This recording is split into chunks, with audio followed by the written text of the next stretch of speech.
গণভোটের যে রায়, বিএনপি যেখানে হাসসূচক ভোটে ক্যাম্পেইন করেছেন, হাতে ভোট দেওয়ার জন্য মানুষকে উদ্বুদ্ধ করেছেন, বরঞ্চ তার পক্ষে দাঁড়ানোটাই বিএনপির জন্য এটা একটা রাজনৈতিক দায় আছে, ইথিক্যাল এবং মোরালও একটা দায় আছে। বহুদিন পরে আমরা যেরকম একটা জাতীয় সংসদ প্রত্যাশা করেছিলাম, দেশের জনগণের সবচেয়ে গুরুত্বপূর্ণ বিষয়গুলো নিয়ে, নীতি কাঠামো নিয়ে পলিসি লেভেলে কথা বলবেন, আলোচনা করবেন, একটা ভাইব্রেন্ট হবে।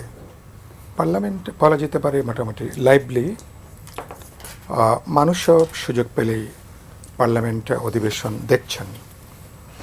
আমাদের এখানে আমাদের একটা তো বড় ডেভেলপমেন্ট হয়েছে। এখন বিনোদনের কোনো প্রোগ্রামের চেয়ে রাজনৈতিক আলোচনা, টক শো, বিতর্ক পার্লামেন্টের বাইরে, পাবলিক স্ফেয়ারে মানুষের মনোযোগের জায়গাটা কিন্তু অনেক বেশি। আমাদের সমাজে নানা পশ্চাৎপদতা আছে, সমালোচনা আছে, আমরা বলি, কিন্তু মানুষের এই যে একটা রাজনীতি সচেতনতা, মানে পলিটিক্যাল এত ভাইব্রেন্ট, মানে পৃথিবীতে খুব কম সমাজেই, কম দেশে এখন এরকম আছে। আমাদের অসাধারণ গণজাগরণ, গণঅভ্যুত্থান, অন্তর্বর্তী সরকার 1.5 বছর, ইলেকশন, তারপরে পার্লামেন্ট, এটা খুব এটা বলবে খুব প্রত্যাশিতই ছিল যে নানা প্রশ্নে আমরা আলোচনা হবে, পার্লামেন্টে বিতর্ক হবে, এটা স্বাভাবিক। তো এটা এখন বলে না, যে কোনো বিষয়ে সবচেয়ে গুরুত্বপূর্ণ সময়গুলোতে প্রতিটা শ্রেণী, জনগণের প্রতিটা অংশ, প্রতিটা দল নিজের আসল স্বভাবটা তারা কিন্তু সামনে নিয়ে আসে। নিজের প্রকৃত যে চরিত্র, সেটাকে কোনোভাবেই সেটা ঢেকে রাখা যায় না।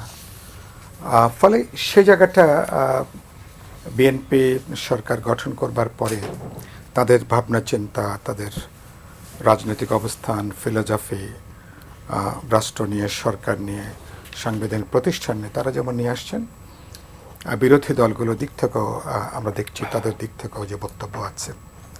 ব্রডলি আমি যদি মনে করি যে বিএনপির দিক থেকে তারা তো ওই জুলাই সনদ যেটা তারা স্বাক্ষর করেছেন, সেটা নিয়ে তাদের যে বক্তব্য আমি দেখেছি, যে তারা বলছেন কি অক্ষরে অক্ষরে যেটুকু তারা স্বাক্ষর করেছেন সেটা তারা হলো কার্যকারী করবেন। ওখানে তাদের অনেকগুলো গুরুত্বপূর্ণ প্রশ্নে নোট অফ ডিসেন্ট ছিল। তো সেগুলো তো করার ক্ষেত্রে তাদের ওই পরিমাণ বাধ্যবাধকতা নেই, যদি না কোনো প্রশ্নে রাজনৈতিক অবস্থান তারা যদি পরিবর্তন না করে থাকেন। এখন বিতর্কটা যেখানে, এগুলো মিলে তো এগুলো হচ্ছে অন্তর্বর্তী সরকারের তাদের বিভিন্ন অধ্যাদেশের প্রশ্ন নিয়ে।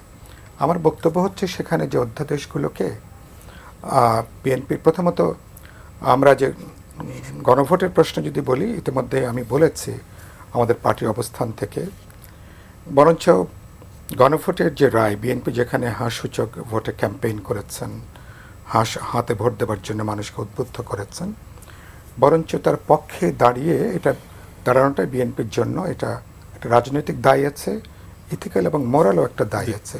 সেটা বরঞ্চ বিএনপিকে অনেক বেশি সম্মান এবং গৌরব জানাবে দিত। আর লাস্ট বাক্যটা বলি, বাকি অধ্যাদেশগুলো নিয়ে আমি মনে করি এগুলোকে আরও সতর্কভাবে পর্যালোচনা, এগুলো অন্তর্বর্তী সরকার অধ্যাদেশ, অনেকগুলো মনে করি খুবই ইতিবাচক, খুবই গুরুত্বপূর্ণ অধ্যাদেশ আছে, যেগুলোকে আরও সময় নিয়ে যত্ন করে বিবেচনা করা দরকার। এক কথায় আমি মনে করি বিএনপি সম্মত নাকচ করেনি, তারা এটাকে পর্যালোচনা করবে।